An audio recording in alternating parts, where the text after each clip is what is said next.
नमस्कार साथियों, मैं मनीष भारती संस्कृति पीसीएस प्लेटफॉर्म पर आप सभी का स्वागत करता हूं। साथियों, जैसा कि हम सभी जानते हैं कि बिहार में विधानसभा चुनाव संपन्न हो चुका है, नई सरकार का गठन भी हो चुका है, लेकिन एक बात जो है, एक मुद्दा वह बिहार का पीछा नहीं छोड़ता हुआ नजर आ रहा है और वह है शराबबंदी। क्यों कह रहा हूं ऐसा? क्योंकि आप जानते हैं कि बिहार विधानसभा चुनाव के दौरान एक मुद्दा जो हमेशा चर्चा में रहा वो था शराबबंदी। बहुत सारे दलों ने यह कहा कि यदि वो सत्ता में आ जाते हैं तो बिहार में जो नीतीश सरकार के द्वारा पिछले कुछ वर्षों से महिलाओं के द्वारा डिमांड किया गया था शराबबंदी की, उसको वो खत्म कर देंगे। वहीं अगर देखा जाए, एनडीए की तरफ से यह कहा था कि वो सरकार में आते हैं तो शराबबंदी जारी रखा जाएगा। अब ये शराबबंदी पर घमासान क्यों रहा है, इस बात को भी समझिए। चूंकि बिहार में कहा जाता है कि शराबबंदी बिहार में लागू तो है, लेकिन सही तरीके से इसका क्रियान्वयन नहीं किया जा रहा है और इसका आरोप सीधे सीधे बिहार पुलिस पर लगता हुआ नजर आता है कि बिहार पुलिस जो है, यानी कि नीतीश सरकार की पुलिस जो है, बेवफा है, यानी कि सही से अपना काम करते हुए नहीं नजर आती है। और इसीलिए आप सुनते होंगे कि अक्सर यह कहा जाता है कि शराबबंदी बस नाम मात्र का है, बल्कि बिहार में शराब की तो होम डिलीवरी हो रही है। ये तमाम तरह के आरोप सरकार पर लगते आ रहे हैं। अब नई सरकार का गठन हुआ है और नई सरकार के बाद फिर से एक बार इस मुद्दे को तुल दिया गया है और इस पर बात की गई है और खास करके इससे संबंधित जो मंत्री हैं उन्होंने ही अब स्पष्ट बयान दिया है और कह दिया है कि आगे चल के शराबबंदी का क्या होना है बिहार में भविष्य। देखिए, जो कहा गया है उसके बाद सबसे पहले समझते हैं। राजनीतिक और प्रशासनिक चर्चा का केंद्र हमेशा से रहा है और इसी बीच जो बयान दिया गया है उसमें कहा गया है कि जो शराबबंदी का कानून है बिहार में, जो पिछले कुछ वर्षों से चला आ रहा है, उसमें किसी तरह का बदलाव नहीं होने वाला है।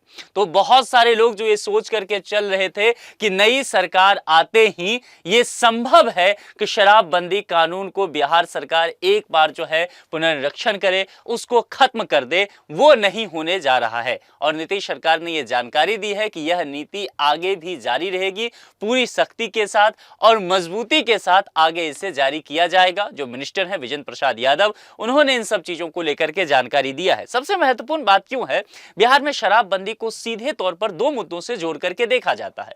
एक मुद्दा है जो सामाजिक स्थिति आप कह सकते हैं, जिसके अंतर्गत अगर आप देखेंगे तो सुरक्षा की बात की जाती है और खास करके उसमें भी देखा जाए तो महिलाओं की सुरक्षा की बात की जाती है। और इसके साथ ही एक और मुद्दा जुड़ जाता है जो कि आप क्राइम रेट का कह सकते हैं। ठीक है, दूसरा लेकिन एक और मुद्दा है, वह मुद्दा शराब का जब भी जिस जगह पर भी जिस राज्य में भी आता है, वह मुद्दा जुड़ता है इकोनॉमी से और यह महत्वपूर्ण हो जाता है।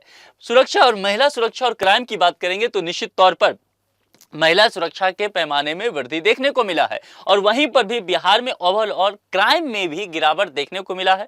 और पिछले कुछ वर्ष की रिपोर्ट ये बताते रहे हैं कि बिहार में शराबबंदी एक फायदेमंद टूल्स के रूप में आया है। लेकिन जब इकोनॉमी की बात की जाती है और इस पूरे योजना को ठीक से लागू कराने की बात की जाती है तो निश्चित तौर पर यहां फेल होता हुआ सिस्टम नजर आता है। जैसे कि अगर इकोनॉमी की बात की जाएगी तो कहा जाता है कि बिहार सरकार का शराबबंदी के वजह से प्रत्येक वर्ष एक एनुअल ईयर में देखा जाए तो 20,000 करोड़ रुपया का नुकसान है, यानी कि बजट में इतना रुपया ऐड नहीं हो रहा है। चलिए, एक बात समझ में आ गया कि इतना ऐड नहीं हो रहा होगा तो महिला सुरक्षा और क्राइम से तो कम से कम राहत है। लेकिन यहां पर दूसरी तरफ कहा जा रहा है कि इसका क्रियान्वयन सही से नहीं हो पाता है और इस वजह से इसमें रिश्वत बहुत चल रहा है। बहुत सारे लोग गिरफ्तार हो रखे हैं और बहुत सारे निचले तबके के जो कथाकथित लोग कहते हैं उसमें बहुत सारे जो पिछड़े लोग हैं जिनके पास पैसे नहीं हैं वो अरेस्ट हो गए हैं, जमानत पर छूट नहीं पा रहे हैं। उनके परिवार पत्नी जो हैं वह अदालतों का चक्कर लगा रहे हैं, वहां उनका शोषण हो रहा है। पुलिस जो है सही से काम नहीं करती नजर आ रही है और घर घर होम डिलीवरी होता हुआ नजर आ रहा है। यानी कि ये तमाम तरह की खामियां वाकई बिहार में दिखता है। और विधानसभा चुनाव के दौरान बहुत सारे रिपोर्टर जो बिहार गए थे उन्होंने इन सब चीजों को वहां पर दिखाया भी। अब यही सारी बातें जो है ना, यहां पर जब नए मिनिस्टर बने हैं विजेंद्र प्रसाद यादव, जो उनसे पूछा गया और उन्होंने कहा कि देखिए, एक तरह की अफवाह है कि बिहार सरकार जो है शराबबंदी को खत्म करने वाली है। दरअसल पहली बात तो ये नहीं है, इस गलतफहमी से दूर होना चाहिए। शराबबंदी की नीति जो लागू था वह आगे भी लागू रहेगा, पूरी तरह से इस कानून को पालन कराया जाएगा और इसको सामाजिक सुधार का एक मजबूत कदम भी उन्होंने बताया और कहा कि सरकार जो है इसको वापस लेने के विकल्प पर विचार भी करते हुए नहीं नजर आ रही है। लेकिन दूसरी पॉइंट जो मिनिस्टर साहब हैं उन्होंने यहां पर कुछ चीजों को स्वीकार भी किया। उन्होंने कहा कि हाँ, ये कानून लागू कराने में कुछ जगहों पर गड़बड़ियां हुई है, कमियां देखने को मिली है। तो देखिए, सबसे अच्छी बात क्या है कि सरकार के तरफ से मंत्री महोदय जो हैं इस कमियों को स्वीकार करते नजर आ रहे हैं। क्योंकि पहली चरण यही है कि जब तक आप अपनी गलतियों को स्वीकार नहीं करेंगे, उसको सही करने के लिए कार्य कैसे करेंगे। अभी तक सरकार जो है इस चीज से आनाकानी कर रही थी, तो यहां पर गवर्नमेंट की तरफ से इसे स्वीकार किया गया है और कहा गया है कि अब हम इन सब चीजों का पता लगाएंगे कि सरकार की तरफ से समस्या कहां पर है, और जहां पर भी समस्या है उसके लिए हम लगातार प्रयासरत हैं और प्रशासनिक स्तर पर क्या किया जाएगा, समीक्षा की जाएगी, और फिर अगर त्रुटियां जहां जहां मिलता है उसमें सुधार किया जाएगा। अब ये जो शब्द आ गया ना साथियों, समीक्षा किया जाएगा, ये अपने आप में बेहद महत्वपूर्ण शब्द है। क्यों? क्योंकि समीक्षा का दायरा बहुत बड़ा है। आप उस समीक्षा के अंतर्गत क्या करेंगे? क्या प्रशासनिक स्तर पर कार्य करेंगे, क्या विधायी स्तर पर कार्य करेंगे, न्यायपालिका के स्तर पर करेंगे, पुलिस के स्तर पर? यह बहुत बड़ा अपने आप में एक ओपन डिबेट है। ये हो सकता है कि जिस तरह से ये कहा गया कि लोगों को अरेस्ट किया जाएगा या पुलिस के थाना, जितने भी थाना हैं उन सबको काम दिया गया है, और देखेंगे बिहार में जितने भी पुलिस वाले हैं ना, वो बाकी काम छोड़ करके शराब पकड़ना, उसको जब्त करना, उसकी उगाही करना, यही में लगे हुए हैं। तो पूरी तरह से पुलिस प्रशासन बिहार में इस वजह से कहा जाता है कि वो डैमेज हुआ है। तो समीक्षा में क्या किया जाएगा कि पुलिस को इससे राहत देते हुए इसके लिए स्पेशल टास्क फोर्स लाया जाएगा, या ये संभव है कि लोगों को जिस तरह से अरेस्ट किया जा रहा है और बहुत सारे लोग जमानत पे वहां पर जब्त इसीलिए हैं कि मतलब उनके पास पैसे ही नहीं है, तो क्या सरकार ऐसे लोगों की हेल्प करेगी? मतलब क्या किया जाएगा ये अभी क्लियर नहीं है। या अगर समीक्षा के अंतर्गत बात भी ये है तो क्या सरकार कुछ थोड़े से ढील देते हुए नजर आएगी? ये तमाम चीजें जो है ना, चूंकि देश में जहां जहां भी इस तरह की स्थिति रहा है और जब जब सरकारों ने ये कहा कि हम समीक्षा करेंगे इस प्रक्रिया का, तो पुराने प्रक्रिया से चीजों में बहुत ज्यादा बदलाव देखने को मिला है। अब ये आने वाला समय बताएगा कि यह समीक्षा का दायरा कहां तक होगा। ये ओपन डिबेट निश्चित तौर पर है और सरकार ने अपने तरफ से एक दायरा खोल करके खुद के लिए रखा है कि लागू तो रहेगा शराबबंदी, लेकिन इसमें कुछ परिवर्तन हमें आने वाले समय में देखने को मिल सकता है। इस बात के लिए बिहार के लोग तैयार रहें। अब यहां कहा गया है कि रोक के बाद भी कई जिलों में शराब बिकता हुआ नजर आ रहा है। यह बात खुद देखिए मंत्री महोदय ने एक्सेप्ट किया। राज्य के जो ऊर्जा मंत्री हैं विजेंद्र प्रसाद यादव, उन्होंने कहा कि बिहार में शराबबंदी को लागू किए गए कई साल हो गए हैं, लेकिन इसके बावजूद अगर देखा जाए अवैध शराब के कारोबार फल फूल रहे हैं, सक्रिय रूप से यह चल रहा है। अगर विभिन्न जिलों में जहरीली शराब की घटनाओं पर ही गौर किया जाए, उसको लेकर के आप जानते हैं कि विपक्ष सरकार को घेरती भी रही है। और मंत्री जी ने कहा कि देखिए, इस चुनौती को हमें स्वीकार करना है। सरकार जो है कानून को प्रभावी रूप से लागू कराने के लिए कार्य भी करेगी, और शराबबंदी सिर्फ कानून नहीं है, इस बात को हम सब समझते हैं। गांधी जी भी का भी ये देता कि शराबबंदी करना है तो कानून के माध्यम से बहुत जोर नहीं देते थे वो। जब तक व्यक्ति का हृदय परिवर्तन नहीं होगा तब तक उसको आप लागू नहीं करा सकते, यानी कि एक सामाजिक आंदोलन के तौर पर देखा जाना चाहिए।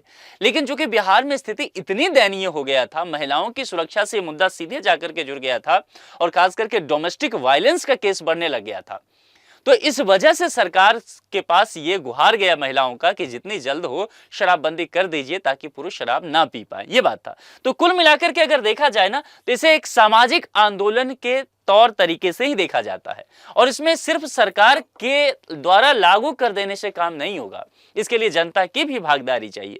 जन भागीदारी के बिना कोई भी सामाजिक आंदोलन इतिहास में सफल नहीं हुआ है। और सबसे महत्वपूर्ण क्या है, जागरूकता, वो सरकारी स्तर भी, प्रशासनिक स्तर पर भी, और मीडिया की भी ये जिम्मेदारी बनती है। तो सरकार का लक्ष्य है कि शराब के दुष्प्रभाव से समाज को पूरी तरह से मुक्त कराने को लेकर के, और इसके लिए सरकार जो है अब समीक्षा करने की बात कह रही है। और यहां पर जो है उन्होंने इन सब चीजों के लिए प्रतिबद्धता भी दोहराई है कि नीतीश कुमार का एक कह सकते हैं कि ये ड्रीम प्रोजेक्ट रहा है शराबबंदी, और वो हमेशा से ही तमाम जो खामियां रही है, बहुत आलोचनाएं उनको झेलना पड़ा है, इसके बावजूद भी वो इन सब चीजों पर अड़े रहे हैं। महिलाओं की सुरक्षा का आधार देते हुए, परिवार की आर्थिक स्थिति का आधार देते हुए, सामाजिक संतुलन को कैसे बेहतर करना है, इन सब चीजों के लिए। और खास करके जो मैंने कहा कि राज्य में घरेलू हिंसा के जो मामले थे, शराबबंदी के बाद जितने भी रिपोर्ट आए हैं उसमें यह देखा गया है कि घरेलू हिंसा के केसेस कम हुए हैं। इसके अलावा यह भी कई रिपोर्ट कहता है कि बिहार में जब शराबबंदी जब से लागू है, परिवार की आर्थिक बचत जो देखेंगे उसमें वृद्धि देखा गया है। तो यहां पर सरकार यह कर रही है कि शराबबंदी कानून के बेहतर क्रियान्वयन पर कोशिश किया जाए कि इसके लिए कुछ नया कदम उठाया जाए, क्योंकि दिक्कत कहां है, एग्जीक्यूशन में सही से यहां पर काम नहीं हो पा रहा है। तो उसको लेकर के बस यहां पर काम करना है और इन सब चीज के लिए चाहे वो पुलिस डिपार्टमेंट हो, उत्पाद विभाग हो, इनकी जिम्मेदारियां को सख्त करने की आवश्यकता है, निगरानी तंत्र मजबूत करने की आवश्यकता है, गांव स्तर पर चौकसी समिति बनाए जाने की आवश्यकता है, उसको सक्रिय करना है और शराब को लेकर के आपको जीरो टॉलरेंस नीति अपनाना है। यह सारी बात सरकार की तरफ से भी अब कहा गया है और सरकार का कहना है कि कानून के लागू होने में जो बाधाएं हैं उन्हें दूर कर शराबबंदी को और प्रभावी बनाया जाएगा। यह साफ संकेत है कि बिहार में शराबबंदी न केवल जारी रहेगा बल्कि आने वाले समय में और कड़े रूप में इसे लागू करने की बात की गई है। हालांकि अभी समीक्षा की बात बिहार सरकार की तरफ से किया गया है। अब यह देखना होगा कि यह समीक्षा का दायरा कहां तक होता है, क्योंकि अपने आप में यह एक ओपन डिबेट है। आप लोग क्या सोचते हैं? आप बिहार के जिस भी जगह से हैं, पंचायत से, जिले से हैं, जिस भी शहर से हैं, वहां पर शराबबंदी की क्या हालत है? क्या आप इस बात से सहमत हैं कि बिहार में हर जगह शराब मिल रहा है और सरकार को चाहिए कि इसको सही से लागू करे या इसको खत्म कर दे? आप किस पक्ष में हैं? खत्म करने के पक्ष में हैं या इसको लागू रहे लेकिन सही तरीके से लागू रहे? आप अपने विचार यहां पर जरूर लिखें और खास करके जो महिलाएं इस लेक्चर को देख रही हैं, लड़कियां देख रही हैं, वो अपना पॉइंट ऑफ व्यू जरूर दें, क्योंकि उन्हीं के वजह से इस पर पाबंदी लगाई गई थी। आज के लिए इतना ही। अगर संस्कृति पीसीएस चैनल को आपने सब्सक्राइब नहीं किया तो सब्सक्राइब जरूर कर लें। जुड़ने के लिए आप सभी का बहुत बहुत शुक्रिया। Thank you so much.